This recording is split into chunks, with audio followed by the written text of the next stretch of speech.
How to enable dark mode on Roblox.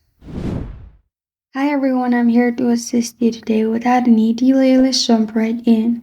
First, open Roblox on your device.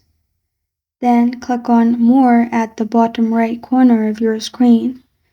You'll find this kind of screen pop up. Scroll down to Settings and click on Settings in here. After you click on Settings, you'll find all these options. Click on Account Info, which is the first option. After that, in here, scroll down till you find Theme, and below Theme, you'll find Light. Click on it.